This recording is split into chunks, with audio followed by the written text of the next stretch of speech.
from your favorite bookstore or online bookseller. Be sure to order your copy today. Thursday night, Attorney General Loretta Lynch spoke at the annual dinner of civil rights group Muslim advocates. She expressed concern about increased anti-Muslim rhetoric and hate crimes in the United States. We also heard from the executive director of Muslim Advocates and Congressman Andre Carson. This is an hour and 15 minutes.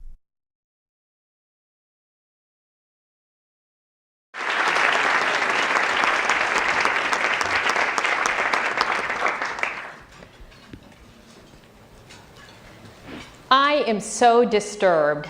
I am truly frightened.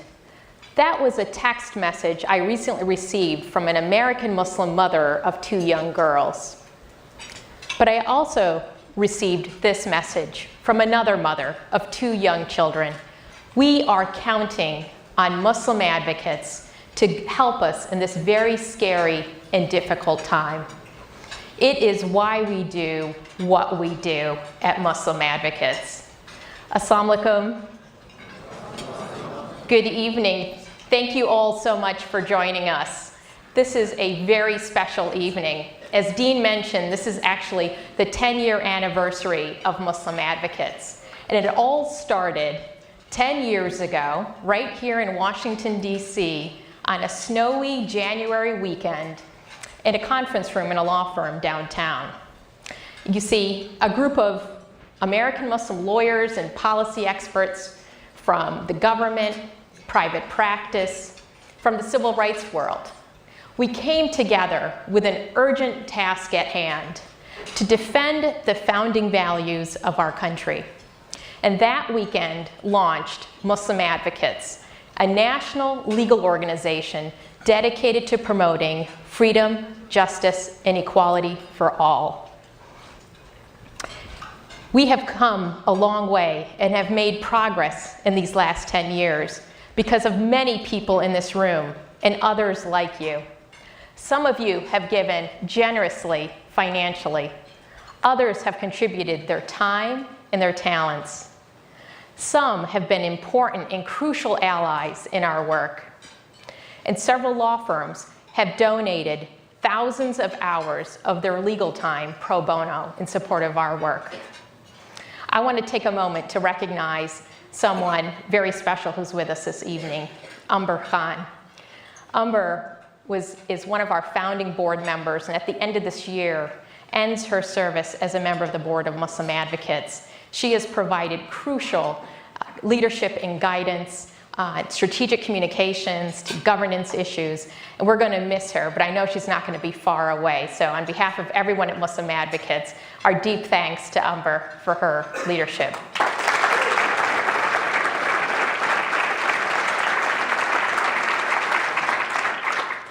Together, we are protecting the rights of Americans of all faiths in the courts and in the highest levels of government. I'm excited to share with you the progress we are making. Dean just told you about one of our very exciting legal victories we had this year. We had another exciting legal victory. In January, Muslim Advocates and our co-counsel, the Center for Constitutional Rights, were set to present oral arguments before the U.S. Court of Appeals for the Third Circuit, which sits in Philadelphia. And this was going to be the first time that a federal appeals court would be hearing and deciding on the legality of the New York Police Department's discriminatory surveillance program, a program that was run to basically collect information and spy on American Muslims, not based on evidence of wrongdoing, but simply based on their faith, in New York, New Jersey, Pennsylvania, and Connecticut. And as that day in January was approaching, I was starting to get a knot in my stomach. You see, a few days before the hearing was set to take place, the terrible attacks in Paris against the offices of the Charlie Hebdo magazine had taken place. And I was sure that world events were going to doom our case. And in fact, it was the second question from the judges. Well, in light of Paris, shouldn't the police have the authority to blanketly surveil American Muslims? It's an argument we continue to hear today from some pundits and politicians. But as the hearing began, my anxiety and my worries eased.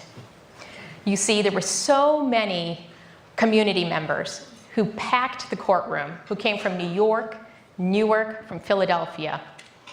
And in fact, there were so many community members who showed up. The courthouse had to open an overflow room. The people who came included some of our plaintiffs: Iraq war vet Faraj Hassan, imams of mosques in Newark, New Jersey that had been surveilled, Imams Abdul Karim Muhammad, Imam W. Dean Sharif. These plaintiffs had shown amazing courage to take on the discriminatory policing practices of the largest police department in the country, if not the world.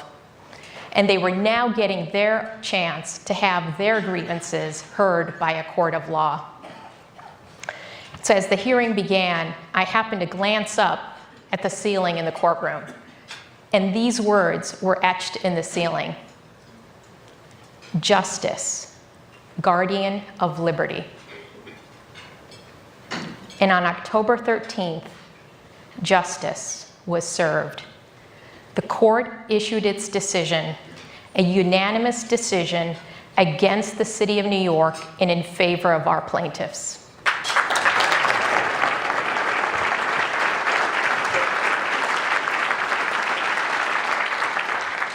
In fact, the court's opinion was so decisive, it contained some of the most powerful language we have seen from a federal court standing up for the rights of American Muslims since 9/11.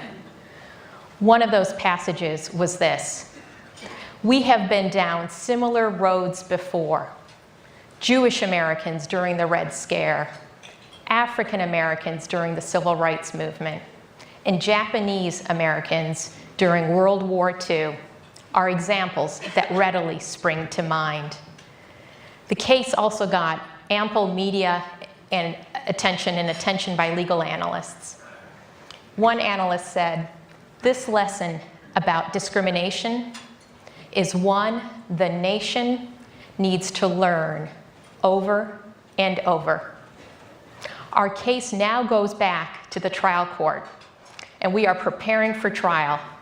And with your support, we will end racial and religious profiling by law enforcement once and for all.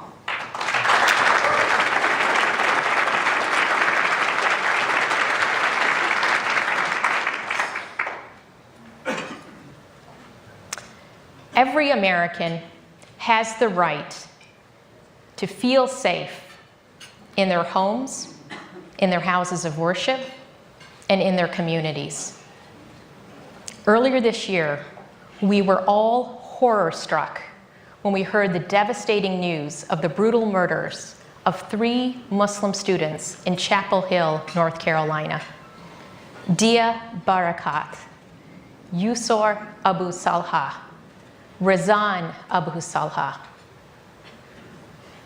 This has been the deadliest year to be a Muslim in America.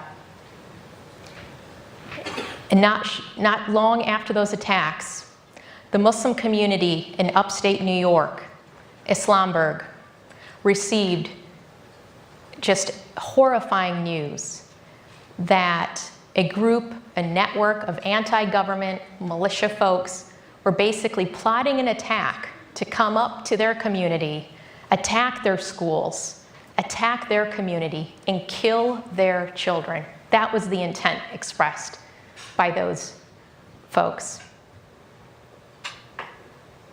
Most of those perpetrators were arrested, thankfully, but the threat still remains. In the face of this hate violence and even death, the Barakat, the Abu Salha families, the community of Islamburg has shown amazing courage, determination, and grace. We are honored to have with us this evening Dia's brother, Faris, his former roommate, Imad Ahmed, and members of the Islamberg community, Hussein Adams, Fatma Mobley, Tahra Clark, Tahra Amatul Wadud, Matthew Gardner. I want to take a moment to thank them for their commitment to pursuing freedom and justice, not just for their families, but they're deeply committing to pursuing freedom and justice for all of our families. And for that, we thank them.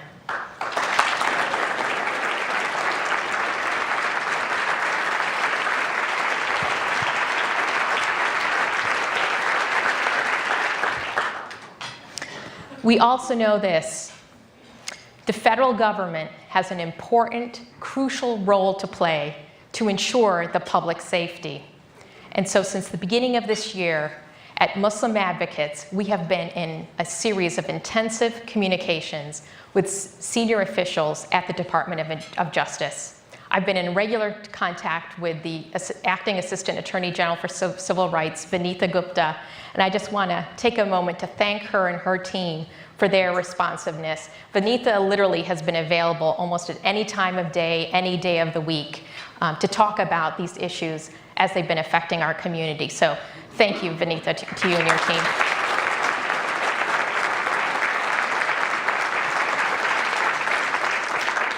And later this evening, you're going to hear directly from the Attorney General herself on these and other issues. It is our hope that with the Attorney General's leadership, the federal government will send a powerful message that hate, violence, intimidation based on anti-Muslim hate will meet the full force of the law.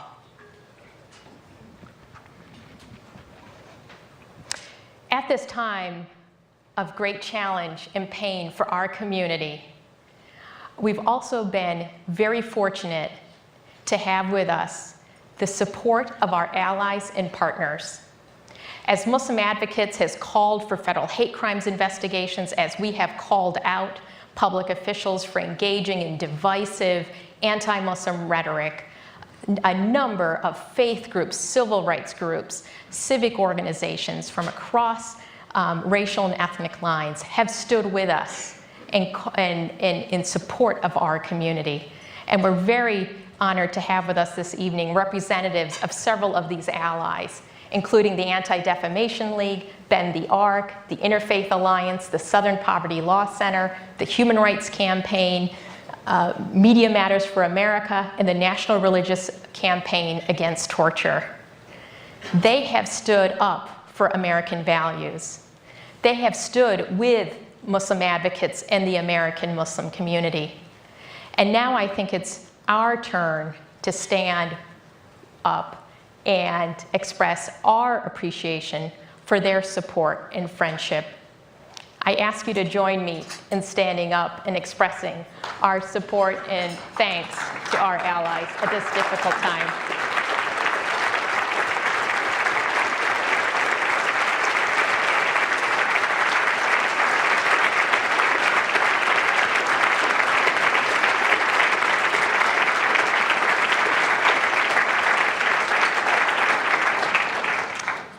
We are thankful for our friends and allies, but we know they're not alone. We know we need to do more to make it easier for fair-minded Americans to stand up for what is right and what is just. That is why in the coming months, Muslim Advocates will be launching a new advocacy campaign to counter anti-Muslim bigotry, and I look forward to sharing more details about that very soon. So with the support of forward-thinking donors, we have been making progress because we are stronger together. These forward-looking donors include people like Weil. He's the proud father of these 3 adorable young kids. And like many of you, his hopes and dreams for his future is inextricably tied to his children. He emigrated to the United States from Syria as a teenager, fleeing dictatorship and seeking freedom. But now he sees this climate of hate violence and anti-Muslim rhetoric, and he's concerned about his kids. He doesn't want his kids to be raised in this kind of situation. He's doing his part to protect our nation's founding values, our shared values that bring us together as Americans. That's why he supports Muslim advocates. But Weil is not alone. There are many people like Weil in our country, including here in this room this evening. He is on your left, he is on your right, and he is you. I know you have your own hopes and dreams for your families, for your friends, that your children, your family, your neighbors will be treated with respect and dignity. Together, we can make that dream come true.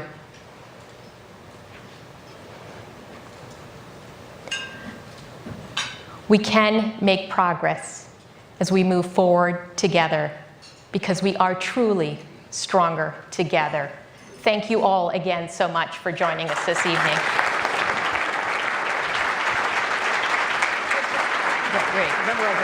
Thank you. Another round of applause for Farhana. She'll be back up later with the Attorney General to interview her. I hope Farhana's words inspired you. I just want to say briefly, the stakes we're talking about in America for Muslims, especially right now, is life and death. And I'm not exaggerating, I'm not being hyperbolic. We've seen a spike in hate crimes, we've seen attacks on mosques. How many people have heard of the man named Glendon Scott Crawford? How many people have heard of Glendon Scott Crawford? A few people. He was convicted in August of plotting to go to New York State with a weapon of mass destruction to slaughter Muslims up there. He was convicted, not mental illness issue, nothing. He's gotten 25 years to life. How about Robert Doggett? How many people know Robert Doggett? Plotting to go to Islamabad with a group of men with AR-15s, with a machete to cut the Muslims to shreds and kill them. How do you tell your children people are coming to kill you just because of your faith? Those are the stakes we're dealing with. And that's the fight Muslim advocates are doing. So I hope that you'll keep it in mind. There's the cards on your table. Make a pledge. As a comedian, I'm an optimist. I think the work here of Muslim advocates is on the front line in making lives better for young people of any faith, but right now, especially Muslims. I'm also an optimist. It could be more difficult. They could give hurricanes Muslim names. That wouldn't help us. Turn on the news, Hurricane Mahmoud is coming. Run for your life. Mahmoud's a killer. That's not helpful. So Muslim advocates' work has been great. They also push the Department of Justice and local law enforcement around the country to investigate and prosecute hate crimes to the fullest extent of the law. Sometimes people turn the other look away. Muslim advocates won't let them do that. So keep them in mind. And tonight we're going to continue on now. We're excited to have the opportunity to honor an outstanding ally who's been crucial to Muslim advocates in their fight for freedom for Americans of all faiths. We'll be honoring Reverend Dr. C. Welton Gaddy, former head of the Interfaith Alliance and formidable faith leader. So great pleasure to introduce someone many of you know from Muslim advocates. She's the deputy director there, brings a deep expertise in public policy. We've worked together on our campaign against the MTA. She used to work with the ACLU, and she's really a powerhouse and a fire starter. Please welcome Naheed Khera, everyone.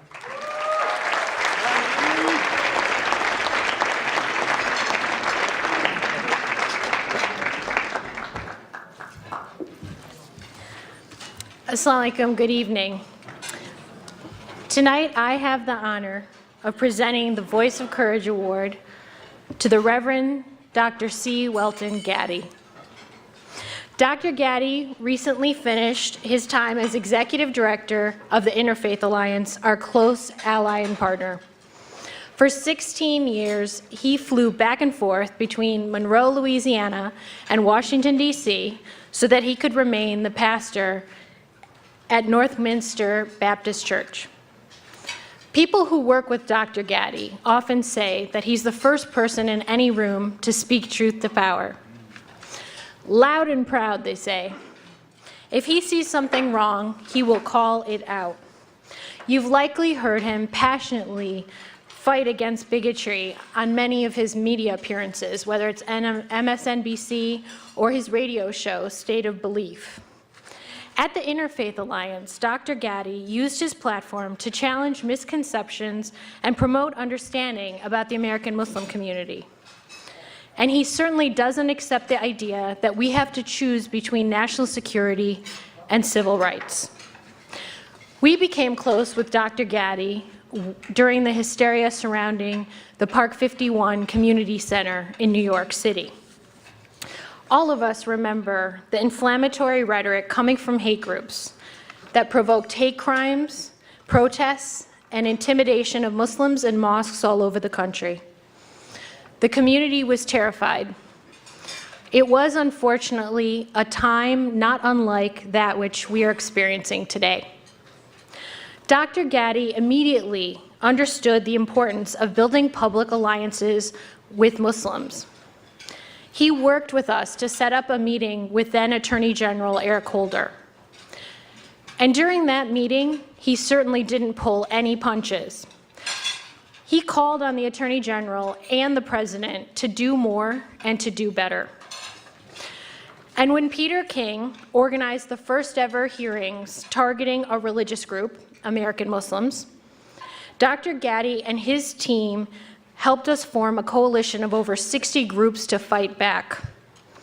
Since then, we've worked together to respond to Terry Jones and Quran burnings, bigoted FBI trainings, and there was certainly no bigger supporter of our advocacy to stop surveillance and harassment of American Muslims by the NYPD. In fact, his team single-handedly coordinated one of the most powerful amicus briefs in support of our case.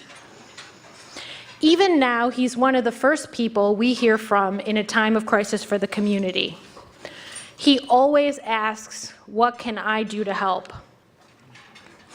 He said about leaving the Interfaith Alliance, "I don't have the sense that either Jefferson or God is wringing their hands because I'm leaving." Now, I don't know about Jefferson or God, but I can tell you that the hand-wringing at Muslim advocates started the day you said you were moving on.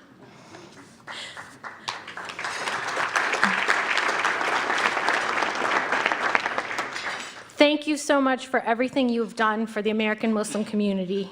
Please join me in recognizing Reverend Dr. C. Welton Gaddy.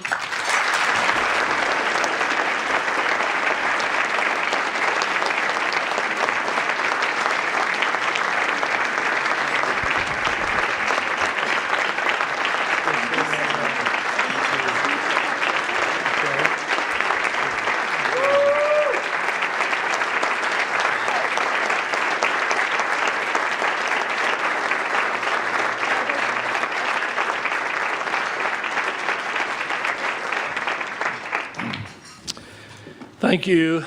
Thank you so much. To be perfectly honest with you this evening, I accept this award from Muslim advocates with mixed emotions, the most powerful of which is profound gratitude. I'm thankful beyond measure that the boards of Interfaith Alliance gave me an opportunity to spend every day at the intersection of religion, government, and politics, advocating for our first freedom and encouraging interreligious cooperation. I had the good fortune of making my passion my work and my work my passion.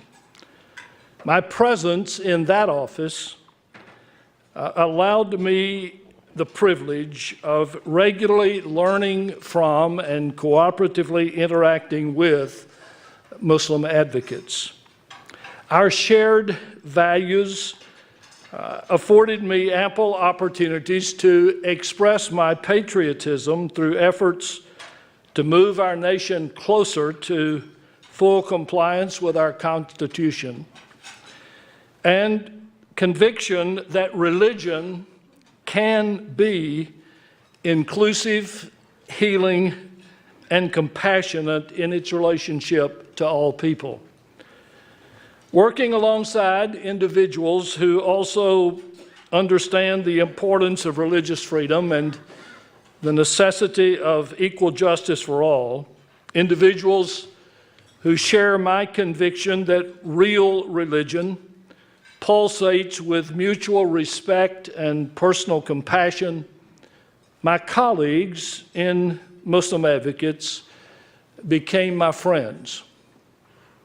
Farhana is not only a strong and wise national leader, she is also a smart, courageous woman whom I consider a sister.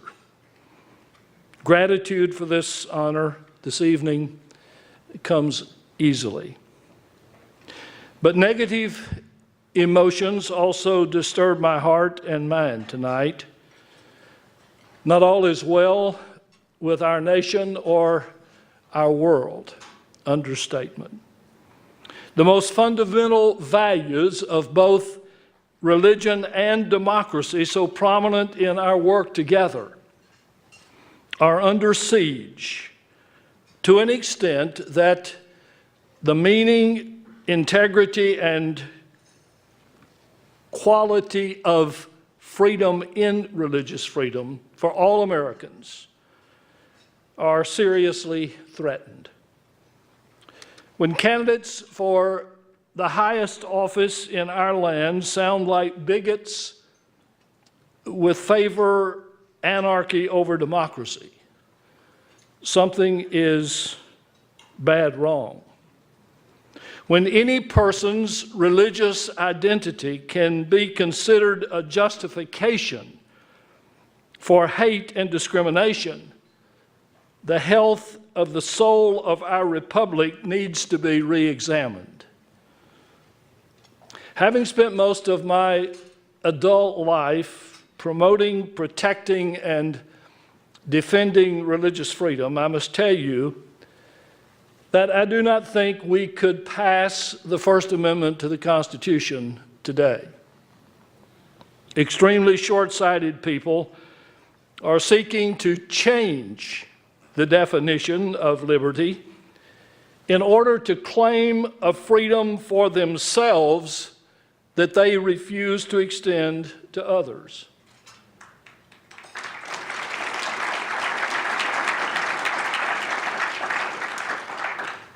I hurt with you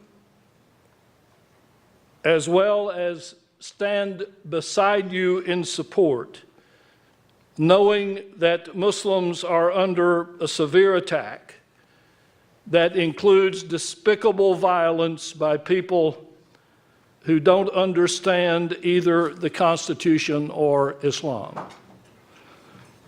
I'm reminded of the dark days of the Civil Rights Movement, when under threats of danger, devotees of basic constitutional rights had to seek protection through lobbying for new laws or insisting on the enforcement of laws already on our books, while at the same time trying to change the hearts and minds of the American people. We want to change those minds. We have to have those laws. Thankfully, Muslim Advocates is aware of that strategy. You've heard it. Legal initiatives are imperative. No office in our nation is superior to the guarantee of the issues of freedom and justice for all people. When it comes to issues of the heart, and I'm speaking now to the Muslim community, when it comes to issues of the heart, you should not have to go it alone.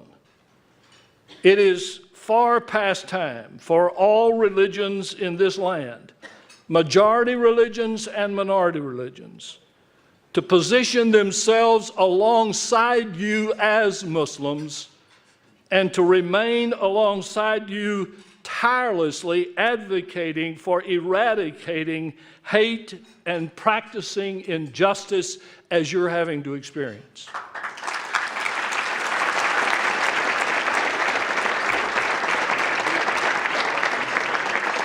What Farhana and I had the honor of doing together, along with other colleagues, sitting at a table with the Attorney General of the United States, seeking wisdom that would move us through crises with no abdication of support for the Constitution, testifying in Congress to expose the lies being told about Muslims, and clarifying the difference between a religion of peace and a sick organization perpetrating violence, and encouraging the White House to highlight the plight as well as the benefits of all minority religions in our nation.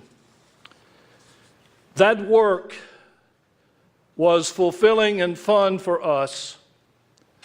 It is work that needs to be done. No, it is work that has to be done in media, coffee houses, humanist gatherings, board tables, universities, atheist organizations, and houses of worship all across this nation. If Muslims are not free in this nation, none of us are free in this nation.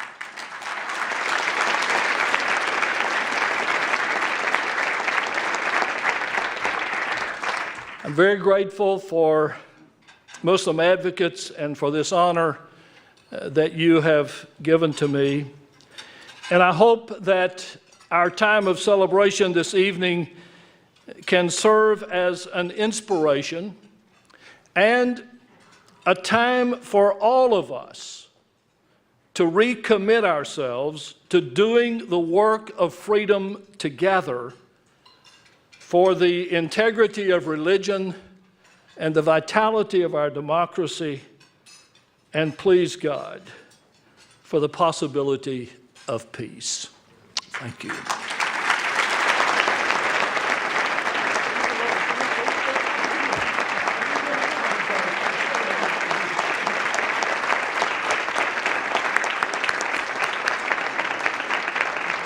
Beautiful words by Reverend Gaddy.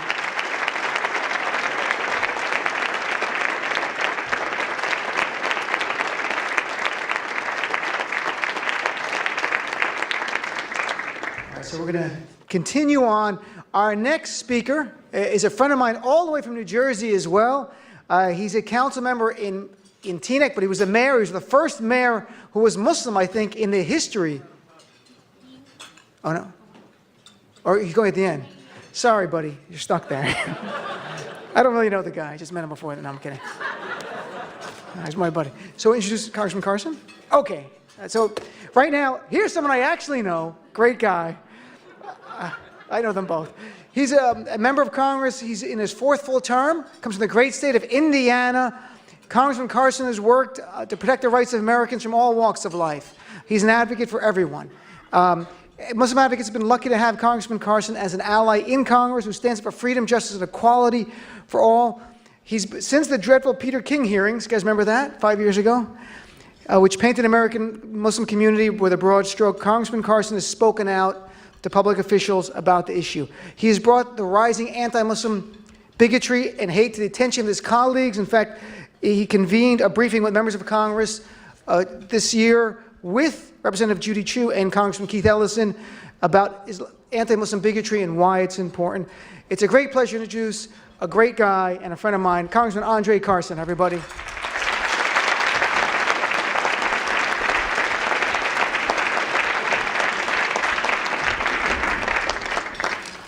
Well, thank you, Dean, for that very kind and generous introduction. Sorry, Mayor. Also, I want to thank the Muslim Advocate staff, of course, Farhana for her excellence and brilliance and her tenacity and just her leadership. Also, her partner in righteousness, Naheed, Qureshi, thank you. Absolutely. You know, it's so nice to be here to celebrate the 10th anniversary of Muslim Advocates. It's an organization that I've worked very closely with throughout my term in Congress. I have many great friends who are Muslim advocates. We can speak openly, very honestly, about this great community. It's something that is increasingly important due to the circumstances unfolding in our world today. We're all familiar with what this great organization stands for, and what it's all about. But what many people are probably unfamiliar with is that this group is able to get great things done in Washington, D.C. each and every year. Muslim Advocates has a presence and has held a presence on Capitol Hill like very few other Muslim organizations who are represented here and who do wonderful work. And you all do great work in your own right. And I think Muslim Advocates is special in their own right by excelling to draw members of Congress together to support important causes, leading the charge to call for tremendous policy changes in the administration or even consideration of legislation in both the House and the Senate. They bring together Muslim leaders to ensure that decision makers understand stereotypes and bigotry facing American Muslims each and every day. And they hold members of Congress accountable for doing what is right, even when it's not politically expedient. I often refer to Muslim Advocates as my eyes and ears on the ground across this country. And I appreciate, and I know I rely on them to deliver me with the utmost, the purest information, the most reliable information, and the kind of information that I think will help those of us in Congress make sound decisions, regardless of our school of thought. I trust and look up to their staff, knowing that they are experts on law and policy matters. I know their work has touched many lives. I look forward to working with them in the future. I think about Muslim Advocates, and I think about throughout history how the kind of advocacy that they represent has sparked change in our society. Think about those advocates who are on the ground, like Frederick Douglass, working with brothers and sisters in the abolitionist movement to do what Congress refused to do and push then President Abraham Lincoln to emancipate the slaves. I think about the advocates who were on the ground when Congress refused to do what needed to be done to push then President Truman to desegregate the military. I think about those numerous advocates in the form of Fannie Lou Hamer and C.T. Vivian and Dr. Martin Luther King and A. Philip Randolph and Rabbi Abraham Joshua Heschel and others who were on the ground, along with the faith community, doing what needed to be done to push Congress and President Johnson to sign the Voting Rights Act, the Civil Rights Act. And I think about the great work that you're doing today. And I think about the importance of having our top law enforcement officer in the country to be an advocate on behalf of the American people. That's why it's a tremendous honor to introduce the Attorney General, Loretta Lynch. And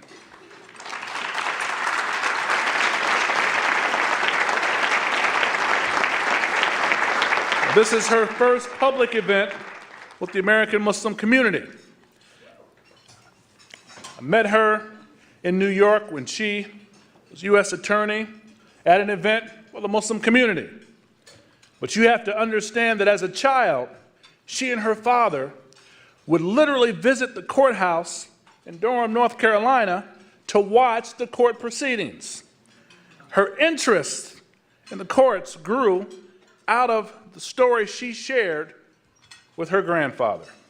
He was a sharecropper who helped African Americans in the South move to the North to flee persecution based on racist Jim Crow laws. And even before becoming the chief law enforcement officer of these United States, she used the courts in the fight for justice, liberty, and equality. And notably, she played a critical role in prosecuting those New York City police officers who physically and sexually assaulted Abner Louima, a Haitian immigrant living in New York. Attorney General Lynch began her career in public service as a federal prosecutor with the U.S. Attorney's Office for the Eastern District of New York, working on narcotics, violent crime, public corruption, and civil rights cases. And she was appointed as a U.S. Attorney by both President Clinton and President Obama.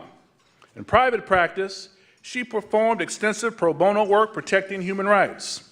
After a career in public service, Attorney General Lynch made history as the first African-American woman to serve in this great role.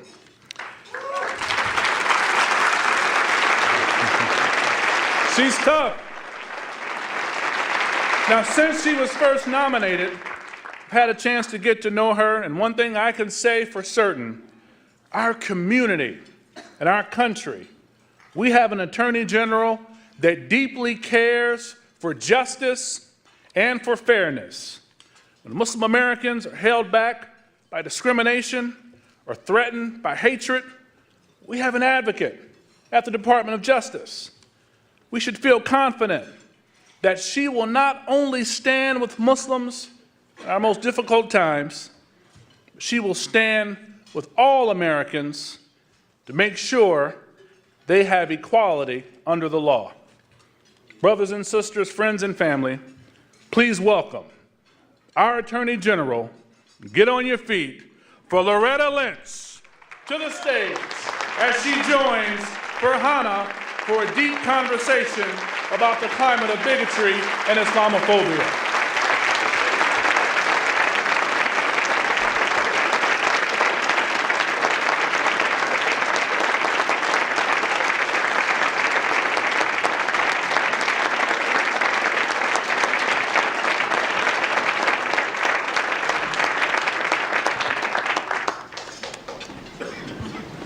Madam Attorney General, welcome. It is an honor to have you join us in your first public event with the American Muslim community. I must say, it couldn't come at a more important time for our community. So thank you for joining us. Thank you for having me. Thank you for this invitation. Let me make sure that my microphone is on, just to make sure. If you cannot hear me, let me know. I think I'm still muted.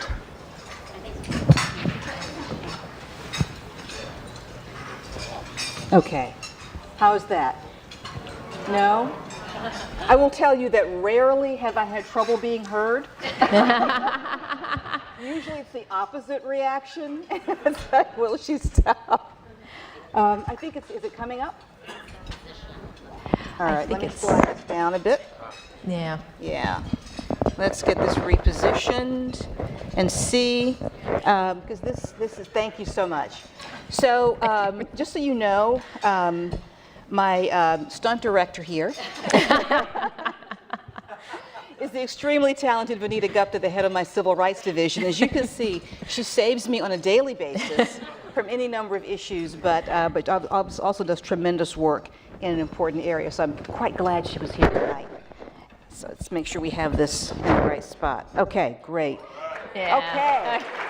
Are we wired? Are we wired? Are we ready? Yes. Outstanding, outstanding. So, despite that technical issue caused solely by me, and let me apologize, let me thank you, Farhana, and the entire board and group for this invitation. I'm so excited to be here. And let me also say that I truly appreciate this invitation on what I understand is your 10th anniversary. It is very, very special when groups as dedicated and as focused as yours invite me to share an important event. It truly, truly means a lot to me personally and to me as the Attorney General. So I thank you for this invitation. It's our honor. Thank you. Thank you for accepting.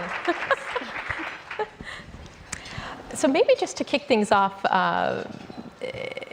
could you maybe start us off by telling us what you see as your highest priorities as Attorney General? Sure, surely, absolutely, and I thank you for that. Obviously, there are a number of issues that challenge the Department of Justice, many of which the Muslim advocates are deeply involved in, and I also thank you for your partnership on so many of those issues as well.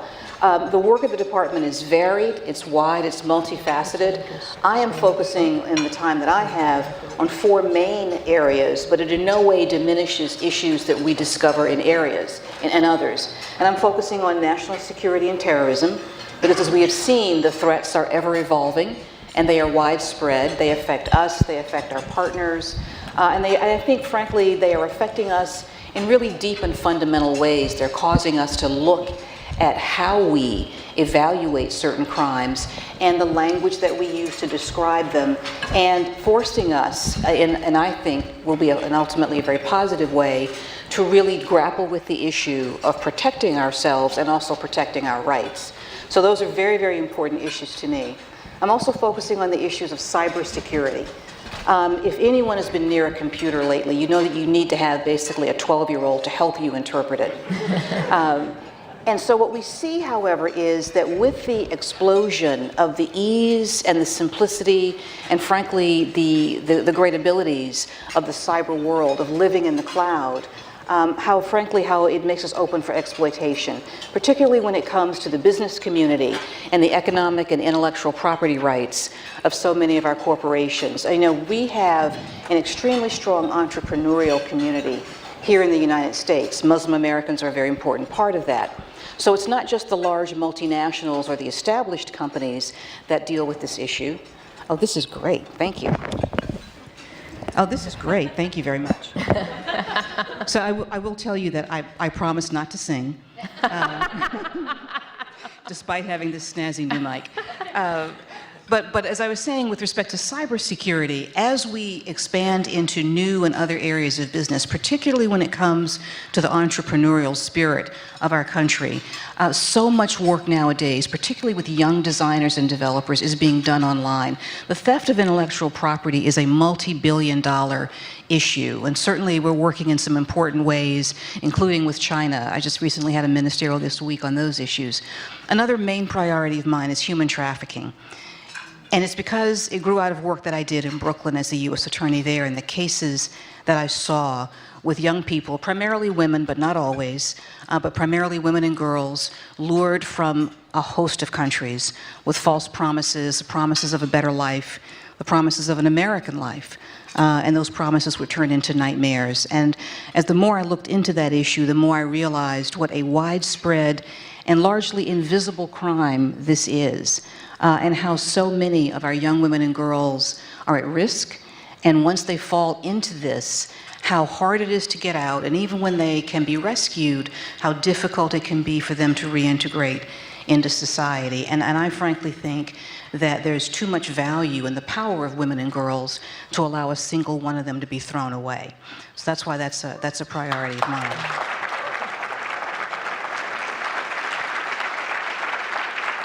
And my other main priority has been focusing on the relationship between law enforcement and the communities we serve, particularly communities of color and communities involving ethnic minorities. I think it's an issue that I've been looking at, frankly, since my earliest days as a prosecutor in New York City.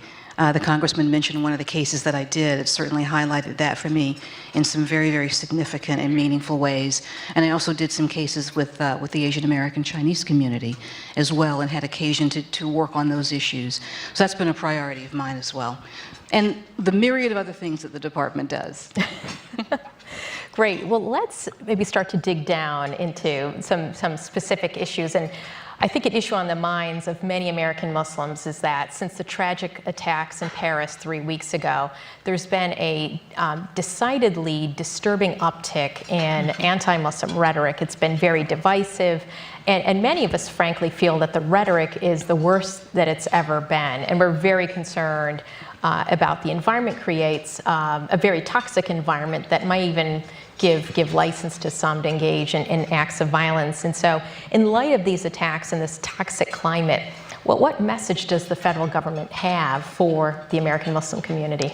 Thank you. I think you could not have touched on a more timely issue. Certainly, in the wake of Paris, which as a country and as a part of Europe has been grappling with anti-Muslim rhetoric for some time now because of smaller incidents. This large one is really the equivalent of their 9/11. And certainly, as we saw here in the U.S., an incredibly disturbing rise in anti-Muslim rhetoric. The fear that you have just mentioned is, in fact, my greatest fear as a prosecutor, as someone who is sworn to the protection of all of the American people, which is that the rhetoric will be accompanied by acts of violence. Obviously, the incidents in Paris were a tragedy, and I know that everyone sympathizes with the victims there and the tremendous loss of life, and we continue to support that investigation. But what I think it's important to note is that the Department of Justice's view is that we can and will do that, but we also will not give in to fear. And my message to not just the Muslim community, but the entire American community is we cannot give in to the fear that these backlashes are really based on. And I understand, we all remember, whether it's 9/11 or when a neighbor of yours is assaulted, when you feel that fear, that sense of lack of control, and the inability to do something about it, you do start to spin and try and find ways that you think will be the easy fix, right? The simple way to corral an issue or to contain a concern. And so in many eyes, anti-Muslim rhetoric becomes that path. What's greatly concerning to us is the rise that you've mentioned.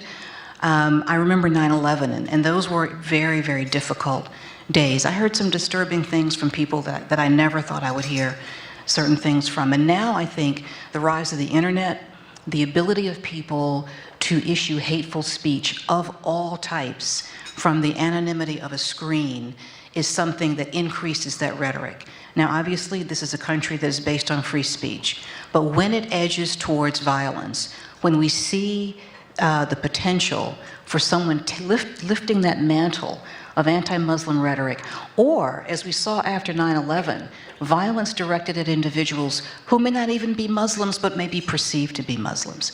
And they will suffer just as well, just as much. When we see that, we will take action.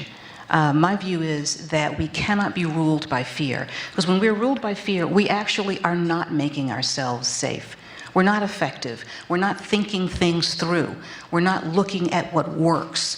We have now, sadly, a lot of experience in this area and a lot of experience in this field.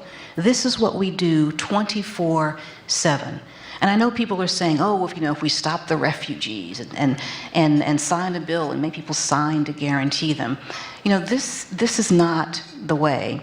I will look at anything and consider anything that will keep the American people safe, but simply rushing to judgment on something. As a friend of mine once said, you take aggressive action, you don't take impetuous action, because then you waste your resources and you end up doing more harm than good. So my message to the Muslim community is that we stand with you in this. I think, again, one of the reasons why I particularly appreciate this invitation is that Muslim advocates understand the power of language, the power for harm, as we've been talking about, but the incredible power of language for good, the incredible power of language to educate, to inform, and to illustrate. And you also understand the power of organization and focusing that voice. And I think it is so tremendously important in this time to let your voices be heard. And as you do that, please know that the Department of Justice and this Attorney General will be your partner in that effort.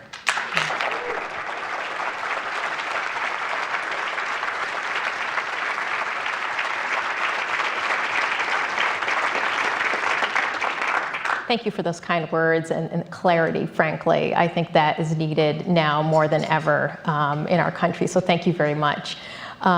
We've also been noticing an uptick in hate crime incidents affecting individuals, our institutions, and in the wake of the Paris attacks, we've actually been noticing a disturbing, even greater rate of attacks. And so I was wondering if you could tell us what the Justice Department is doing to hold perpetrators of hate crimes accountable. This is an incredibly important area for us. And as I mentioned before, Vanita Gupta is here, the head of my Civil Rights Division. Also, Robert Musi is here, very important partner in the leadership of my Civil Rights Division as well.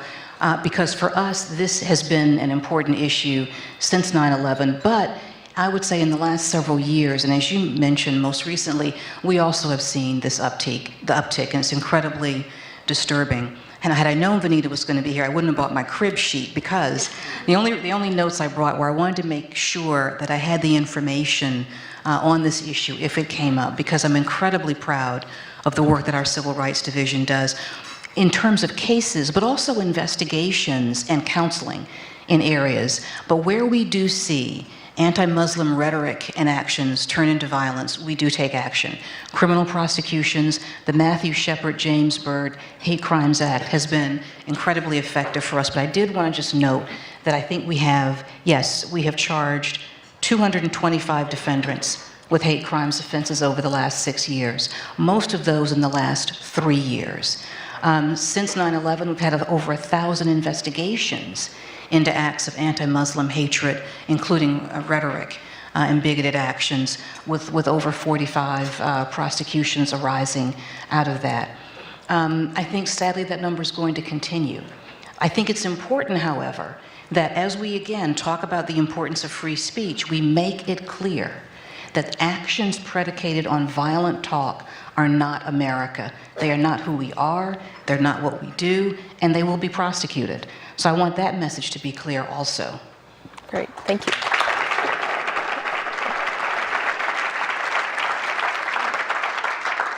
Another area of concern that our community has been facing in recent years is when our community is trying to build mosques or expand mosques, and they essentially encounter opposition at the local level that sometimes is with the veneer of being a zoning issue, but under the surface it's motivated by anti-Muslim kind of attitudes. And obviously our country has a robust First Amendment guaranteeing freedom of worship, and that includes building of houses of mosques. And so I was wondering, what advice do you have for our community members who are simply trying to go about their First Amendment right to practice their faith and to build a house of worship? Well, obviously, with my own background, I think that's a very important area. I mean, houses of worship really can be the heart of a community. They can be the cradle of a family. They can be places where our children go to learn not just our faith, but to make friends and to build their own connections. And they're essential to a healthy America. And every community deserves the right to have those houses of worship operate in safety and in peace. And as the Muslim community expands, which is a wonderful thing, I mean, Muslims have been in this country as long as any other group, and we have some of the oldest and most beautiful mosques in this hemisphere. That's right. We have seen, frankly, a disturbing increase in the rhetoric against them. And I think what you're going to see are, as people continue down this path, which I think, frankly, is an unfortunate one, but it is one driven by fear. People will try and use things, such as you mentioned, such as the zoning laws, to try and make them become a bludgeon against a peaceful religion and a house of worship. I mean, frankly, wouldn't you rather have a house of worship in your midst as opposed to another strip mall, or I don't know, some other thing? Maybe not. But in terms of the value of it, it's something that the value has been seen for years until we get these backlashes. We have a very, very active practice in the Arlupa litigation, which is the residential. I'm going to get the whole name right, but it's wrong. But essentially, it protects the freedom to build a mosque and also to practice religion. Most of the cases under that particular statute that get the most attention tend to be involving institutionalized persons, the rights of prisoners to practice their faith. But also, it focuses on the right to build a house of worship in an appropriately zoned area. And so we have a number of matters in which we have successfully defended the rights of mosques to either expand, as is often the case, or to build. And I think probably one of the ones that was the most known was the Murfreesboro case, where I think the law was bent and twisted in a way that showed how strong this backlash can be. And so again, what I would say that is when you see efforts like that, and you have concerns like that, please reach out to the Department of Justice. That is what we are here for, and we are honored to take those cases. Great.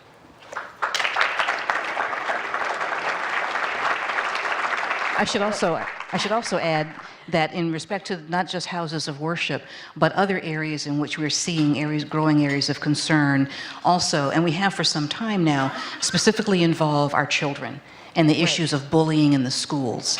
And that's an area in which we have partnered with the Department of Education to provide guidance to schools on how to handle situations where students come to them and they feel bullied. And we've seen this for a number of years, and we saw it a lot in the New York area, unfortunately, where there'd be a backlash against the Muslim community in general. And I think, we as parents often feel that, we can withstand these issues and we can at least argue back or talk back. But, our children go to school and they don't have those tools yet. They don't know.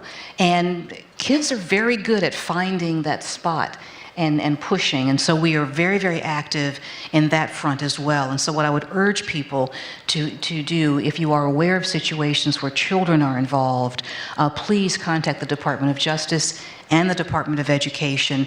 We can provide guidance, we can have conversations.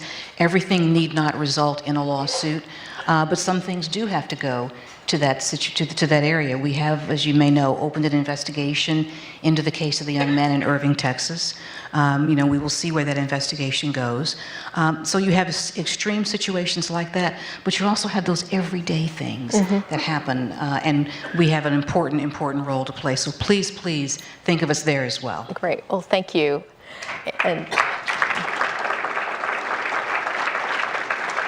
And let me first say that is great to hear that the department has opened an investigation into the Irving, Texas high school. That case of the treatment of Ahmed Muhammad, the kid with the homemade clock, was an issue of great concern and really struck a chord with many parents.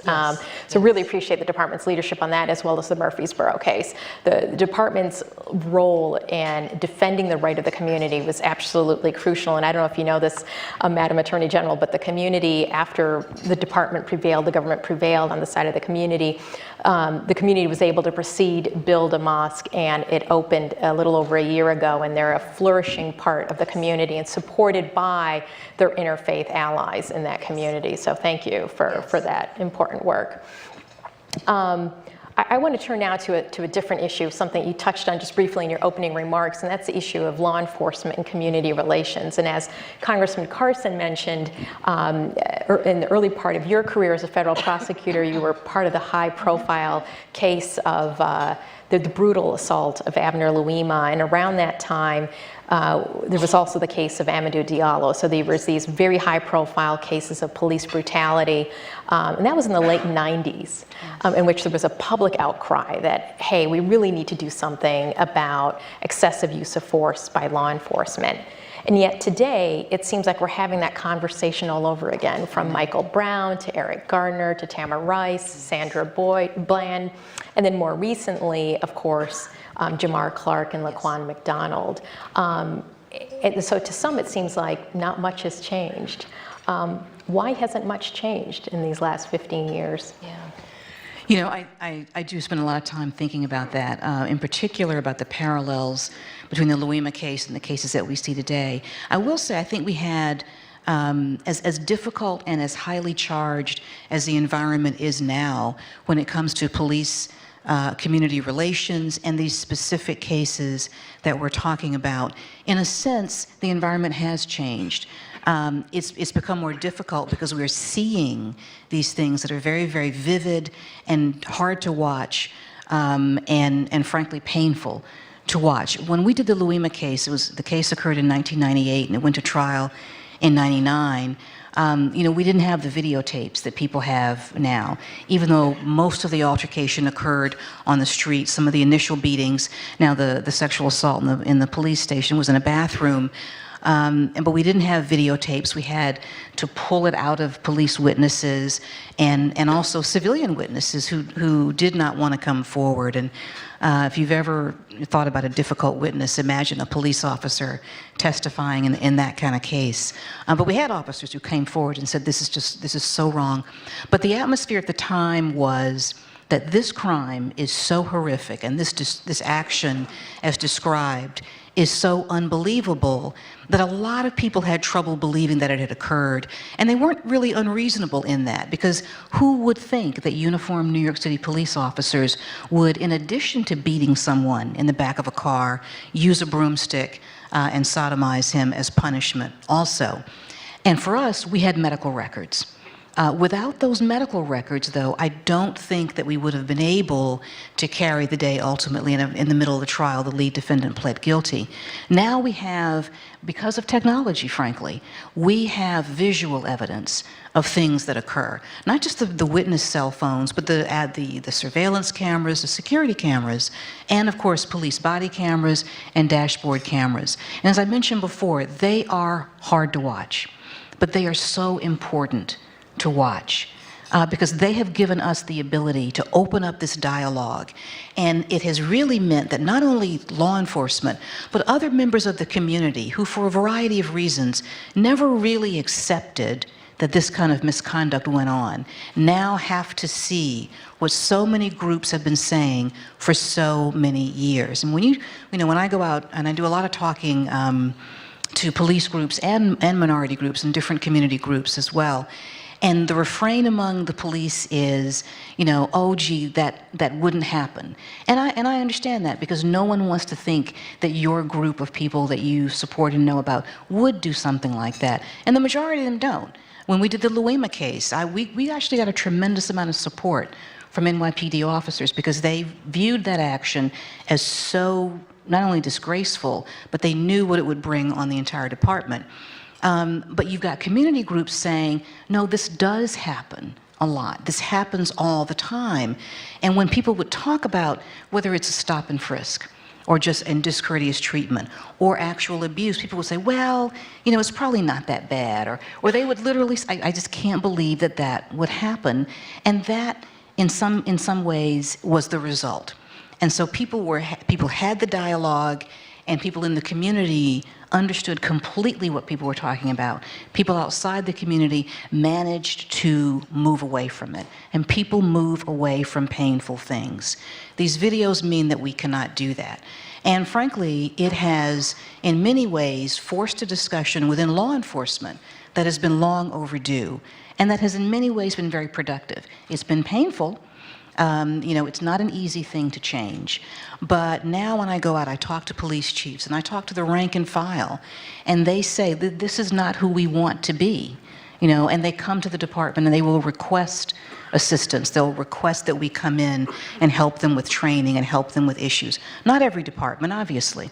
We still have a very active pattern of practice going on, and I'm sure that will continue. But the number of officers that I've talked to, particularly the younger officers, the minority officers, who say, I became a police officer because I want to stop kids going down the wrong path. Give me the tools and training to do that. They can look at these videos and say, that's not what I want to be. And the community deals with that and says, this is the example of what we have to stop. So it's a different environment in that sense. But in many ways, it's a more painful conversation. But I think we can use it to get to a better place. We can really use it to come up with consistent standards, with training, with possibly consistent standards on collection of data of these incidents of use of force. We need national data on these incidents. And I talk to police departments also, and they will say, we agree, but it's burdensome.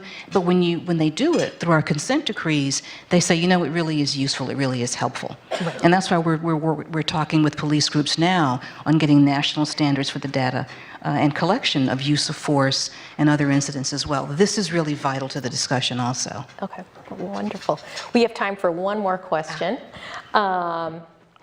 Maybe just something to have the audience get to know you a little bit. What has been the most rewarding part of your career? Well, I have to tell you, being Attorney General is pretty good. It is pretty good.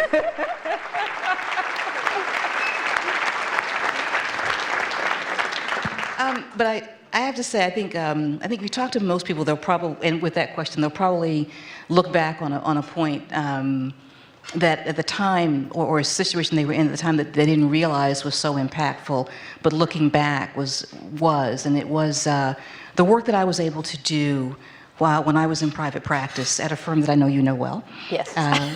And I spent a significant amount of time over several years doing pro bono work at the International Criminal Tribunal for Rwanda.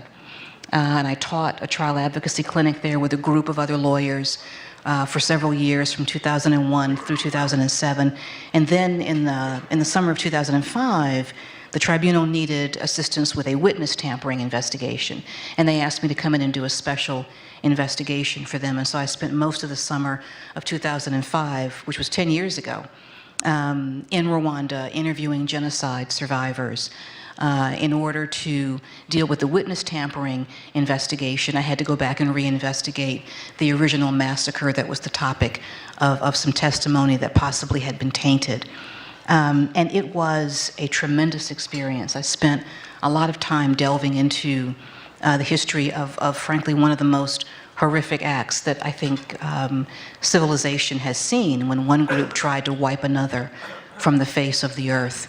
And it was rewarding as a prosecutor, was moving as a person, and in many ways it shook me, but it made me think a lot about the basis for why we have this situation in so many instances, in so many ways, of man's inhumanity to man. You know, whether it's tribalism, whether it's racism, whether it's xenophobia, you know, whether it's the anti-Muslim backlash and violence that we're talking about. You know, we spend so much time and energy finding ways to divide ourselves from each other, and then thinking, aha, now that I've found the difference, I can act on it. And it's really been an eye-opening experience to me to see this. You know, I don't know the reason why. I do not pretend to understand the human condition enough to know why we fall victim to this time and time again. You know, I don't know that.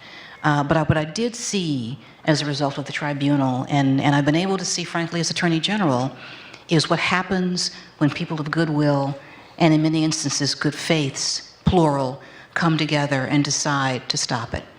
And when we descend into the heart of that darkness, be it a genocide, be it racism, be it what we're talking about tonight, you know, we pull together and we come together. And for me, you know, I turn to the law for that. Other people turn to other types of organization, but we find a way to say, this is not who we are, and we find a way to try and give justice to victims of that kind of hatred. And so it made me tremendously sad to talk to the survivors and hear their stories, but it also made me tremendously proud of the fact that they trusted me with their stories, and that I was part of a system that had as its goal and at its heart justice for them. And I've kept that with me ever since then, actually. I was fortunate enough to be back in Rwanda a few weeks ago and to revisit some of the locations. And I think about that when I'm sitting in the Attorney General's office. You know, I think someone asked me, how am I doing? It's been a bad day or a difficult day. It's like, I'm alive, no one's chasing me with a machete. Yeah. I'm good. I'm good.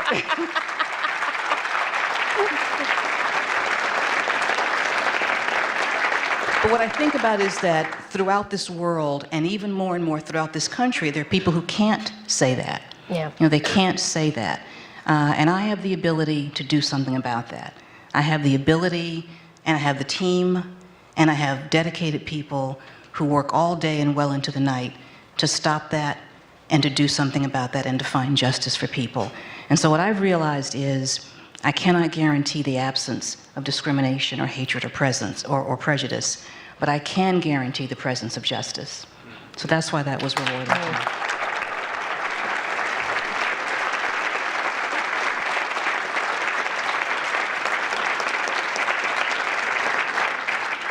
I can't think of a better word to end on, Attorney General. Again, thank you so much for joining us. I think hearing your reassuring words at this challenging time for our country and for the American Muslim community is just so meaningful to us. So thank you again. And everyone, please join me in thanking the Attorney General. Thank all of you.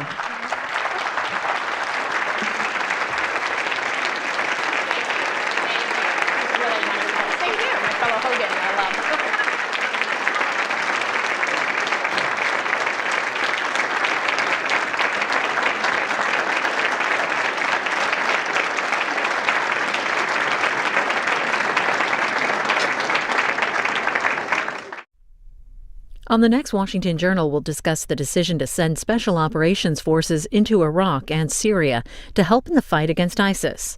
Our guest is Linda Robinson of the RAND Corporation.